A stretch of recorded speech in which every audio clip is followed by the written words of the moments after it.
ចាស់សួស្តីបងប្អូនអ្នកគ្នាខ្ញុំក៏សម័យហើយថ្ងៃនេះគឺខ្ញុំនឹងមកប្រាប់បងប្អូនអ្នកគ្នាពីរបៀបនៅក្នុងការប្រើប្រាស់ Foreign XL ចាអញ្ចឹងគឺខ្ញុំប្រាប់ទៅមករូទាំងអស់តែម្ដងហើយសម្រាប់បងប្អូនដែលប្រើ Foreign XL អាចមើលបានអូខេតោះទៅមើលទាំងអស់គ្នាចាបងប្អូននេះគឺនៅខាងក្នុង Foreign XL ចាអញ្ចឹងខ្ញុំ start ចាប់ពីនេះទៅតែម្ដងបងប្អូនអ្នកគ្នាចាjust សម្រាប់បងប្អូនដែលត្រូវការចាក់ម៉ូសូតណាបងប្អូនអ្នកគ្នាអញ្ចឹងបងប្អូនអ្នកគ្នាគ្រាន់តែចុច unlock មកអ្នក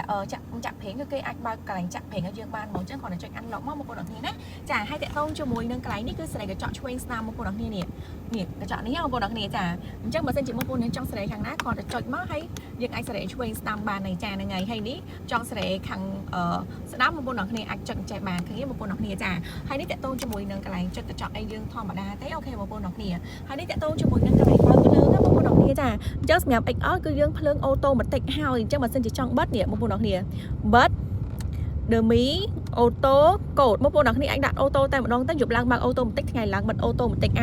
យហើយនេះភ្លើងតាក់ទងជាមួយនឹងភ្លើងនៅក្នុងកុងទ័រនេះបើសិនជាចាំងភ្នែកឬក៏អីហ្នឹងអាចតម្លើងឬក៏បន្ថយនឹងបានមកឃើញនេះតាក់ទងជាមួយនឹង price នេះរបស់កុងទ័ររបស់យើងណាបងប្អូនអ្នកគ្នាចាអញ្ចឹងយើងចូលមកលើដៃចកូតវិញសម្រាប់ Foreign XL គឺយើងមានបញ្ជាប់មកជាមួយនឹងប្រព័ន្ធ limit ល្បឿនចាអញ្ចឹង limit ល្បឿននេះបើសិនជាបងប្អូនអ្នកគ្នាទៅទិញឡានថ្មីយកចេញទៅឬក៏ជិះទៅខេត្តដូចយើងខ្លាចគេចាប់ល្បឿនឡានអីអញ្ចឹងណាបងប្អូនអ្នកគ្នាអាចកំណត់ល្បឿនឲ្យបានអញ្ចឹងនេះខ្ញុំដាក់ចុចលើនេះឃើញ limit 20ឯងបងប្អូនអ្នកគ្នាអាចបូកដល់ល្បឿននេះបូកឡើងនេះបងប្អូនអ្នកគ្នា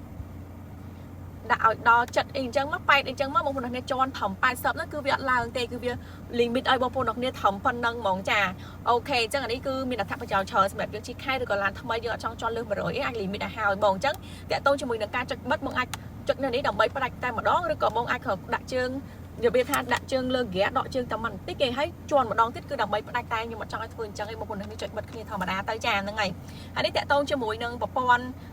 cruise control បងប្រព័ន្ធកំណត់ល្បឿនថេអញ្ចឹងបើសិនជាចង់កំណត់នេះចុចអានេះមួយមកបន្ទាប់មកបងជន់ដល់ល្បឿនឡានដែលបងចង់បានទៅហើយបន្ទាប់មកបងចុច set នេះប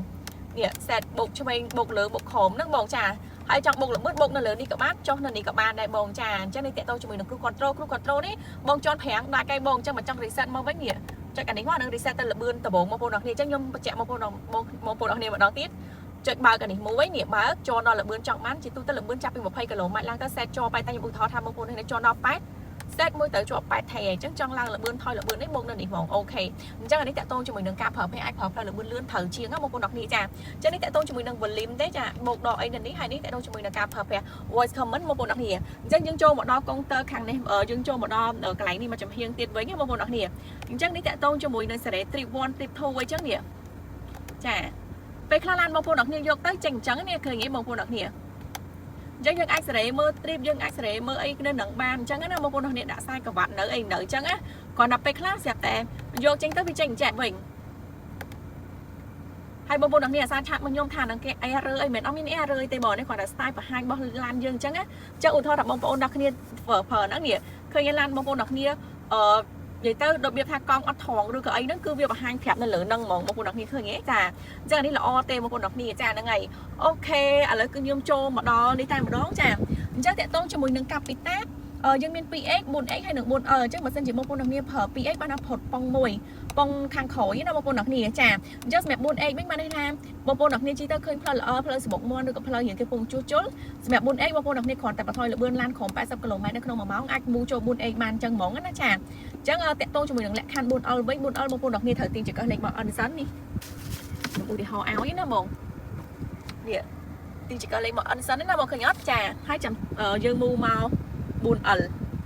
នេះហ្នឹងហើយជាប់កាពីតាឲ្យបងអញ្ចឹងពេលដែលជាប់កាពីតាគឺអញ្ចឹងនេះចាហើយបងប្អូនអ្នកនេះដាក់មកដេដាក់អីវិញចេញពីឧបសគ្គអីរួចរាល់ហើយអស់ទាញចង្កឹះលេខមកអិនដដែលហើយមូមកខ្ញុំចង់ឲ្យបងប្អូនអ្នកមូមកកលៈចេះហើយបានមូមក 2x វិញអូខេចាបងអញ្ចឹងខ្ញុំបញ្ជាក់តិចតាក់ទងជាមួយនឹងលក្ខខណ្ឌរបស់ 4L គឺល្បឿនឡានក្រោម30គីឡូម៉ែត្រនៅក្នុង1ម៉ោងអញ្ចឹងនៅពេលដែលបងប្រើវាកញ្ចក់បន្តិចដែរដោយសារតែវាបង្កើតកម្លាំងរមួលដើម្បីឲ្យឡានយើងចេញពីឧបសគ្គចាហ្នឹងហើយអូខេបងអញ្ចឹងខ្ញុំចូលទៅដល់នេះអានេះគេហៅថា auto start stop អញ្ចឹងបើសិនជាបងប្អូនអ្នកជាប់ stop ឬក៏ឡាននឹងវាអត់មានចលនាអីចឹងវាអាចនឹងបលូតម៉ាស៊ីនអីចឹងណាបងចាហើយសម្រាប់នេះគឺប្រព័ន្ធទប់លំនឹងពេលផ្លូវល្អជាទូទៅឡាននេះគឺវាទប់លំនឹងពេលផ្លូវល្អពេលផ្លូវកោងអីឲ្យយើងឲ្យអស់ហើយគេដាក់នៅនេះគឺដើម្បីបងប្អូនទាំងអស់គ្នានៅពេលដែលជាប់ឧបសគ្គខ្លាំងឬក៏អីហ្នឹងគឺអាចបិទប្រព័ន្ធទប់លំនឹងនេះបានព្រោះនៅពេលដែលយើងនៅក្នុងឧបសគ្គឬក៏អីហើយយើងអត់ត្រូវការឲ្យវាទប់លំនឹងទៀតទេយើងតម្រូវឲ្យឡានវារត់កង់ឲ្យស្មើគ្នាហ្មងចឹងណាបងហើយអាចមួយទៀតអាចបើកប្រព័ន្ធលុកប៉ុងចាអានេះប្រព័ន្ធលុកប៉ុងនៅពេលដែលបើកមកចេញចែក ឃើញបងប្អូនអ្នកគ្នាលុកបងនេះក៏ជំនួយយើងច្រើនដែរឧទាហរណ៍បងប្អូនអ្នកគ្នាជាប់ផុង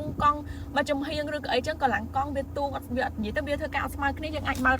ប្រព័ន្ធលុកបងនេះបានណាបងប្អូនអ្នកគ្នាអញ្ចឹងពី option នេះនៅពេលដែលនៅក្នុងឧបសគ្គបងប្អូនអ្នកគ្នាអាចចុចអានេះបិទហើយចុចអានេះបើកវិញចាបញ្ជាក់គ្នាវិញអញ្ចឹងណាបងចាអូខេអញ្ចឹងខ្ញុំចូលដល់ប្រព័ន្ធទប់លំនឹងពេលចុះចំណោតអញ្ចឹងណាយើងមានប្រព័ន្ធទប់លំនឹងទៅចុះចំណោតឬគេហៅថា Here Descent Control នេះនៅពេលដែលបើកមកឃើញបងប្អូនអ្នកគ្នាអញ្ចឹង Here Descent Control នេះបានន័យថាបងប្អូនអ្នកគ្នាចុះលើចំណោតតួខ្ពស់ដែលយើងធ្លាប់ធ្វើបាការបើកបរសាក់លបងអីហ្នឹងអាចប្រើ option ហ្នឹងបានលឿនឡានក្រោម30 គីឡូម៉ែត្រនៅក្នុង1ម៉ោងពេលប្រើ option ហ្នឹងបងប្អូនអ្នកគ្នាអត់ចាំបាច់ជន់ប្រាំងទេឡានគឺទប់លំនឹងឲ្យយើងតែម្ដងសម្រាប់ Ford Ranger XL គឺយើងមានប្រព័ន្ធ Here Line RC ហើយបានន័យថាពេលដែលបងប្អូនអ្នកគ្នាឡើងចំណោត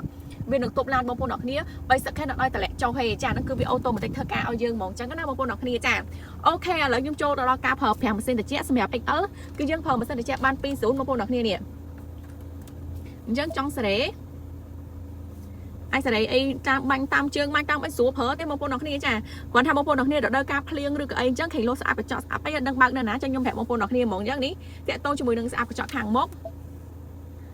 បងប្អូនអ្នកគ្នាចាអញ្ចឹងនេះតាក់ទងជាមួយនឹងកម្ដៅកញ្ចក់ពេញឡានចានេះបងប្អូនអ្នកគ្នាឃើញអត់ចាហ្នឹងហើយអញ្ចឹងខាងមុខហើយនឹងពេញឡានហ្មងបងប្អូនអ្នកគ្នាហើយតាក់ទងជាមួយនឹងសេរីនេះ2.0ដាក់ទី2គ្នាហើយខ្យល់នេះយើងអាចសេរីនៅនេះបានអូខេសម្រាប់ connect Bluetooth វិញចាំខ្ញុំធ្វើវីដេអូក្រោយជូនបងប្អូនអ្នកគ្នាតែម្ដងទៅចឹងថ្ងៃនេះគឺខ្ញុំធូរប៉ុណ្ណឹងសិនចាំមានចង្អុលអីអាចសួរខ្ញុំទៀតបានអរគុណបងប្អូនអ្នកគ្នាបាយបាយ